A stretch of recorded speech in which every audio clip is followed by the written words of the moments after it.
Hey everybody, Will Campbell here with the Campbell Group and Royal LePage Atlantic.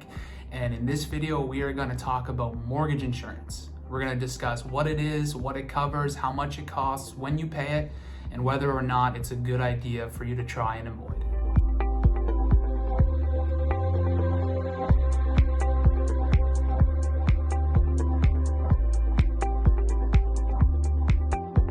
Before we get started on the video, if you could do me one quick favor and hit that like button.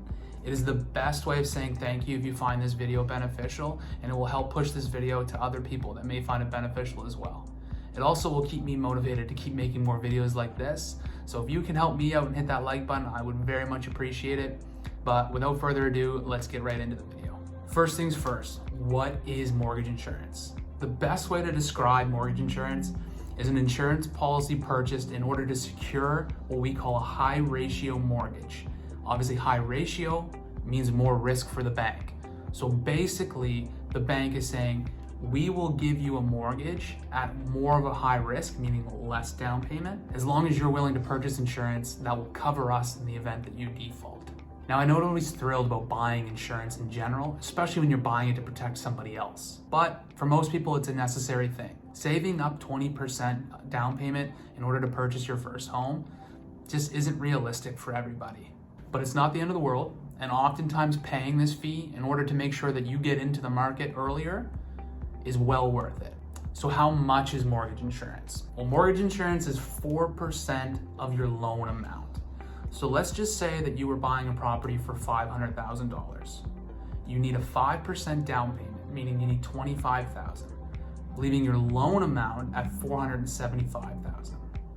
So 4% of $475,000, which is $19,000, would be added into your loan, and it would be amortized over 25 years. Now, I know a lot of you are saying, holy crap, $19,000, that is a ton of money. And it is. I mean, $19,000 is nothing to wave your finger at. But it's $19,000 amortized over the length of your mortgage. So for most people, their mortgages are around 20 to 25 years. That means this $19,000 will be payable over 25 years. So if you look at $19,000 and you divide that by 25 years and then by 12 months, it works out to be a payment somewhere around $63 a month. So the bright side is that even though you might be paying a $19,000 premium on a $500,000 purchase, what it equates to in the terms of a monthly payment is fairly insignificant in the scheme of things. And if that's what's going to allow you to get into a home sooner than having to wait to save up 20% down, then in my opinion, it's probably something you should look into. So let's take a second and break down whether or not it's a good idea to pay 5% or to save and pay 20%. Now, the benefit of doing 20% down is obvious. You save $19,000. So straight out of the gate, you're saving $19,000. But you have to put up a larger down payment, and everything is an opportunity cost. So if you're sitting back with 5% in your bank account right now, and you want to wait until you get 20%, and that wait period looks something like a year, 2, 3 years, you're losing out. And in my opinion, you should just do a high ratio mortgage. Suck it up, pay the $19,000, and secure a home now before it's worth way more than you can afford. I would much rather cash in on $100,000 in equity over the course of 5 years than to save $19,000 in insurance premiums. But now let's say that you have the 20%, but you're still wondering whether or not you should use the 20% or just stick with 5%. The answer is not as clear cut as you might think on whether or not you should do 5 or 20% down. But I'll explain it this way. If you're somebody who's very concerned with cash flow, which you probably aren't if you have 20% down, but let's just say that your main focus or your main concern is to have a certain amount of money coming in and a certain amount of money going out, and you want to manage that to the best of your ability. Well, then doing 20% down, saving the $19,000, and lowering your mortgage payment might be a good idea. It might relieve some stress in your life, and it may allow you to make better financial decisions down the road.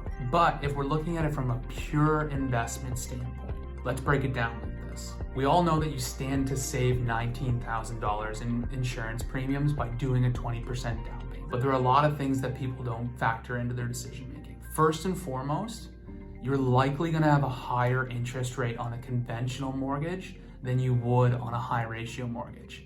I know it sounds weird, you'd think it would be the opposite, but it's not. A 20% down payment mortgage typically has a higher interest rate than a 5% down payment. And the reason for it, your principal loan is higher. So when the banks determine your interest rate, they charge you interest on your principal loan. So if you do 20% down, your loan is smaller, meaning that they get less interest. So they're getting less interest, they need to charge a higher rate. But let's just compare the two.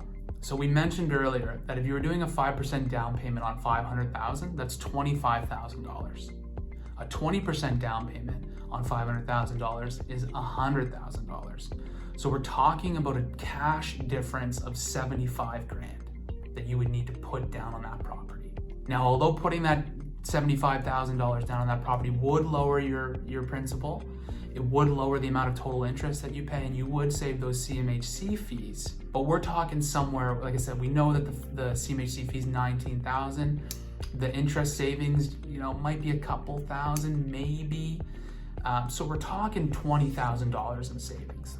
So you need to put up an extra $75,000 in order to save $20,000. Alternatively, what I would do at least is I would take that $75,000, instead of putting it in the form of a down payment on a house to save my 1.5% interest on that amount and my CMHC fees, I would dump that money into a tax-free savings account. This isn't a video on investment and what the best place to spend your money is, but I just want to use this as an example, a tax-free savings account. If you dump that money, that $75,000 into a tax-free savings account, based off an 8% annual growth, which is a fairly conservative number, within 5 years, you would make over $25,000 in profit. So would you rather make $25,000 in 5 years or save $19,000 over 25 years? Well, I'll tell you what my answer to that would be.